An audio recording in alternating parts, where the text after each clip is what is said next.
Ẹ̀yin èèyàn lé èwo lẹ ṣe ẹ káàbọ̀ sí Mashola Gist TV. Ṣé àlàáfíà ni ẹwà gbogbo lè ń kọ́?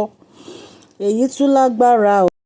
Wọ́n ní àwọn fámìlì àǹtí wa àti àǹtí wa wọ́n lọ bá màmá wa Esther Ajayi pé kí wọ́n bá wọn bẹ kábíyèsí o so that wọ́n á lè perform àwọn ritual rites èyí tó jẹ́ pé ó ń ṣẹlẹ̀ sí àǹtí wa tí ara ń yàn wọ́n torí wọ́n ní kábíyèsí ò jẹ́ kí wọ́n ṣe àwọn ritual rites nínú palace.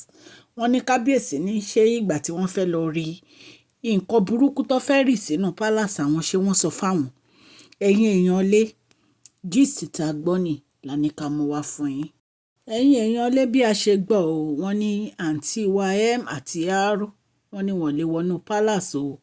Wọ́n ní kì í ṣe pé kábíyèsí ń lé wọn o. Wọ́n ní ṣùgbọ́n tó bá ti wọnú palace wọ́n ní ṣe ni ara máa ń yún wọn. Wọ́n ní kì í dẹ̀ ń ṣe ara yúnyún kékeré. Ẹ mọ̀ tí wọ́n bá sọ yèrèpè sí èèyàn lára, ẹ mọ̀ bó ṣe máa ń já èèyàn lára jẹ. Wọ́n ní bí ara ṣe ń já àǹtí wa jẹ nìyẹn. Wọ́n ní so palace jẹ́ ohun èèwọ̀ láti tẹ̀sẹ̀ bọ̀. Wọ́n ní torí ẹ̀ àwọn fámìlì wọn kò síbi tí wọ́n ti gbé wọn dé o. Àti àǹtí wa allegedly o. Wọ́n ní ṣe ni wọ́n wá solution kiri láti jẹ́ kí ara yúnyún ẹ̀ lọ. Wọ́n ní ibi tí wọ́n dẹ̀ lọ wọ́n máa ṣe ritual náà palace. Wọ́n ní kábíyèsí ò gbà láti jẹ́ kí wọ́n ṣe nǹkan tó fẹ́ ṣe nínú palace. Wọ́n ní kábíyèsí ní ìgbà tí wọ́n fẹ́ ṣe nǹkan burúkú tó fẹ́ ṣe wọ́n sọ fún àwọn. Allegedly bí a ṣe gbọ́ ní ẹ̀yin aráalé. Ẹ jẹ́ ká jọ wọnú gist tèmi.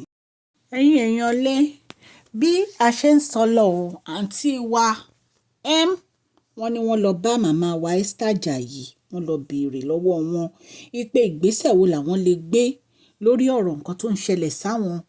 Ipe ara wọn ò jẹ́ káwọn gbádùn.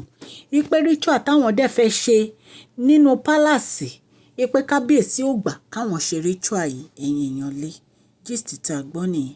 Kí a tó tẹ̀síwájú ẹ jẹ́ kí n kí ẹ̀yin olólùfẹ́ mi pélé. Mashola Gist TV ń kí yín. Mashola Gist TV ń kí yín. Adúpẹ́ atọ́pẹ́dá. Mashola Gist TV ń kí yín. Mashola Gist TV ń kí yín o. Ó ní ẹ ṣé o lọ́wọ́ ọkùnrin, lọ́wọ́ obìnrin, lọ́wọ́ ọmọdé, lọ́wọ́ àgbà. Lórí gbogbo bẹ́ẹ̀ ṣe ń comment, tẹ́ ń like, tẹ́ ń share. Adúpẹ́ ní ọwọ́ gbogbo yín. Mashola Gist TV ń kí yín. Ẹ̀yin olólùfẹ́ wa ẹ káàbọ̀ sí Mashola Gist TV. Ṣé àlàáfíà ni ẹwà gbogbo lè ń kọ́? Orúkọ mi ni Mashola kò yí padà. A máa ń sọ̀rọ̀ nípa celebrity gist, royal gist, politics àti gbogbo nǹkan tó ń ṣẹlẹ̀ ní agbègbè orílẹ̀-èdè bàbá wa ní ilẹ̀ Nàìjíríà. A ń sọ̀rọ̀ nípa celebrity gist, royal gist, politics àti gbogbo nǹkan tó ń ṣẹlẹ̀ ní orílẹ̀-èdè wa. Ẹ̀yin èèyàn lè tẹ́ bá ti subscribe, ẹ tẹ notification bell kẹ́ ẹ subscribe so that a bá ti post any gist ẹ máa rí. A ń sọ Yorùbá lórí channel yìí nítorí pé a fẹ́ gbàgbé àṣà àti èdè wa. Ẹ̀yin èèyàn lé à ń ṣe advert lọ́lọ́kùn òjọ̀kan lórí channel yẹn kàn sí wa ní Mashola Gist TV. Ọlọ́run Elédùmarè á bá mi gọ́wọ́ yín sókè o. Ọlọ́run Elédùmarè á bá mi ran gbogbo yín lọ́wọ́ o. Òkè òkè ni ọlá yín á máa lọ o. Ọlá yín ò ní lọ ìsàlẹ̀ láíláí. Lé wọn ní bí àǹtí wa bí wọ́n ṣe lọ bá màmá wa Esther Ajayi nìyẹn pé kí màmá wa jọ kí wọ́n bá wọn dá sí ọ̀rọ̀ yìí wípé torí ara yúnyún yìí ti pọ̀ jù. Wípé àwọn dẹ̀ ti bẹ kábíyèsí ní ẹ̀mọye ìgbà kí kábíyèsí jẹ́ káwọn ṣe ritual nínú palace. Wọ́n ní kábíyèsí ní ìgbà tí wọ́n máa ṣe ibi nínú palace àwọn ṣé wọ́n sọ fáwọn. Wọ́n ní ṣe ni kábíyèsí lé gbogbo àwọn tó fẹ́ wá ṣe ritual. Wọ́n lé wọn ẹsẹ̀ wọn ò balẹ̀. Ẹ̀yin èèyàn lé gist yìí la gbọ́ ta ní ká mú wá fún yín. Nítorí pé kábíyèsí ò mọ̀ wípé nǹkan tí àwọn olórí ń dánwò ó tó báyìí nípa bí wọ́n ṣe lọ bẹ́rì ìbìrí pot sínú palace. Wọ́n ní ìbìrí pot tó dẹ̀ bẹ́rì yìí wọ́n ló yẹ kí wọ́n fi aṣọ dúdú wé kán lọ sọ sínú omi ni inú odò tó ń ṣàn. Wọ́n ní ṣùgbọ́n àwọn tó yọ wọ́n ní àwọn kan náà bá wọn rèé. Wọ́n ní so àtìgbà yẹn lára ti ń yún àwọn àǹtí wa méjèèjì, àǹtí wa àti r torí àwọn náà jọ pawọ́pọ̀ tán ṣe iṣẹ́ ibi. Ẹ̀yin èèyàn ní ìsìn wọ́n ní àǹtí wa ti gba ọ̀dọ̀ màmá wa Esther Ajayi lọ wípé kán wá bá wọn bẹ kábíyèsí àmọ́ nǹkan tí màmá wa máa bá bọ̀ allegedly bá ṣe gbọ́ ni o. Nǹkan tá a bá gbọ́ lórí ọ̀rọ̀ yìí a máa jẹ́ kí ẹ mọ̀, a máa mọ update wa lórí ẹ̀. Ẹ̀yin èèyàn lé ṣùgbọ́n àmọ́ nǹkan tí kábíyèsí máa sọ sí orí ọ̀rọ̀ yìí. Wọ́n ní kábíyèsí ò lé wọ́n nú palace o, wọ́n ní ṣùgbọ́n wọn ò lé wọ́n nú palace nítorí pé ara yín yóò jẹ́ kán dúró. Ẹ̀yin èèyàn lé kò dáa kéèyàn máa ṣe bí o. Gbogbo wa mo rọ̀ wá ẹ jẹ́ ká ṣe rere, ẹ jẹ́ ká ṣe rere, ẹ dẹ̀ jẹ́ ká hùwà tó dáa níbi gbogbo tá a bá ti bára wa. Ẹ̀yin èèyàn lé mo dúpẹ́ lọ́wọ́ yín fún àdúrótì yín, mo dúpẹ́ fún ìfẹ́ tí ẹ ní sí mi, mo dúpẹ́ nítorí pé ẹ fi mí sílẹ̀ rárá. Gbogbo ìgbà lẹ̀ ń dúró tì mí, lẹ̀ ń share, lẹ̀ ń comment. Ọlọ́run Elédùmarè á bá mi gbọ́wọ́ yín sókè, ẹ̀ ní tọrọ jẹ, ẹ̀ ní tọrọ mu.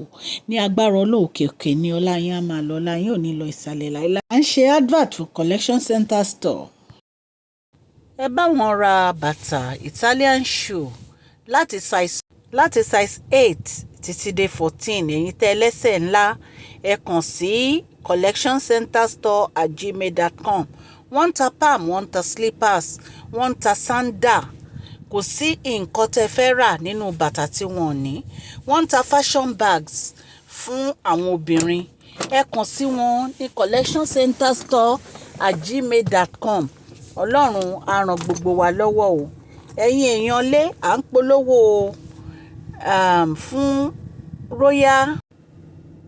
Royal Beauty Good and Store. Ẹ kàn sí wọn ní Royal Beauty Good and Store. Fìlà ni wọ́n ń tà, fìlà tẹ́ lè dé sí native, fìlà tẹ́ lè dé sí kaftan, fìlà tẹ́ lè dé sí ìró àti bùbá, fìlà tẹ́ lè dé sí ìró àti bùbá àti agbádá.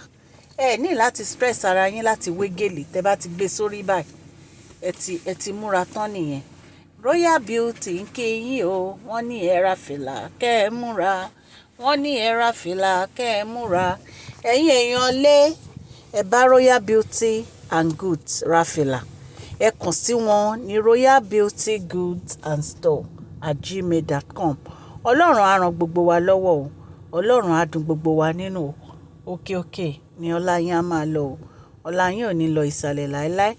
Please share this video, like and subscribe. God bless you all.